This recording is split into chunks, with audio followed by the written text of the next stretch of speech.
I am. I am. I am. I am. I am. I am. I am. I am. I am. I am. Hello everybody, welcome to this week's episode of Downstream Outdoors. This week on Downstream Outdoors we're going to start off with our featured product of the week. Our featured product of the week this week is our Beach Corner brand of honey.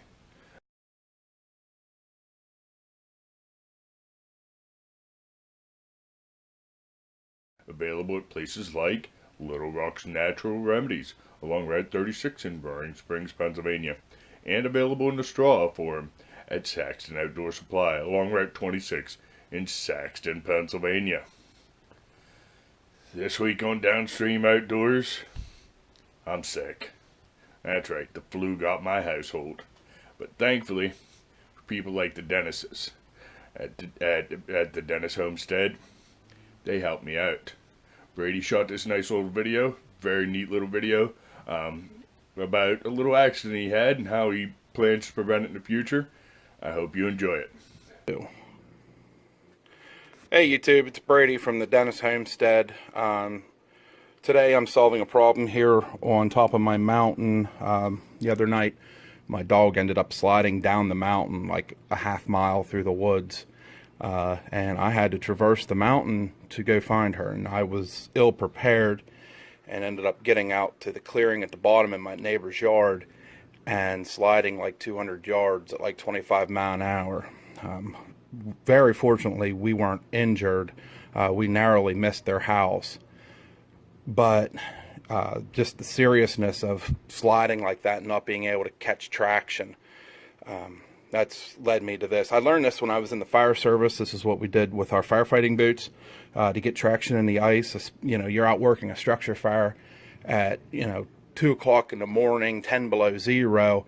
Every ounce of water that comes out of those trucks turns into nothing but ice. So you really have to be wary, and it's not like they make ice cleats for firefighting boots. So this is what we did. I'm going to take these, we call them 1/4 inch hex heads, and the hex head actually gives it a nice a facet for to dig into the ice. If you use like a rounded machine screw, they would be kind of useless. So this is what they actually are.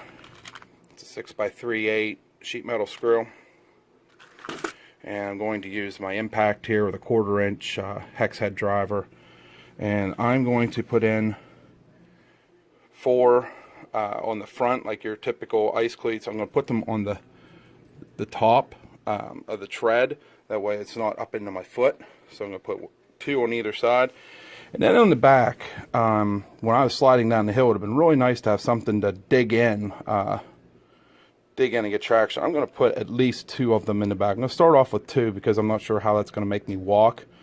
So I'm going to start off with 2 in the back that I can dig in and get some extra traction. So fortunately I'm recording with a crappy cell phone, so I'm going to cut away while I do this, and then I'll show you the finished product. Okay, so here it is. Let me try to focus this. Yeah, I'll just put 2 in the back, 4 in the front. It was kind of hard to get symmetry on these treads the way they are, but I think this will be more than enough traction for me.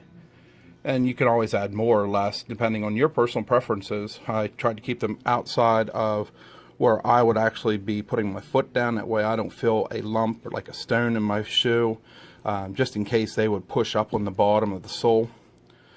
So I'll let you know how I make out with this. Most of that dangerous ice has been covered up with snow and more freezing rain. So it's warm today. We're going to get another cold snap in, and this is all going to repeat itself. I'm going to have 2 layers thick of this dangerous ice. So hopefully this keeps me from careening down the hill at 25 miles an hour with my dog. Well, there it was, folks. I can't say how thankful I am for the group of people that I have around me, people like the Dennises and people like Carl and Mike and Jake, and I have a lot of really good people that have helped me with this show, and man, this video Brady shot couldn't have come at a better time. I want to thank him and Dennis Homestead for shooting this video. And until next time, keep your line wet and out of the trees.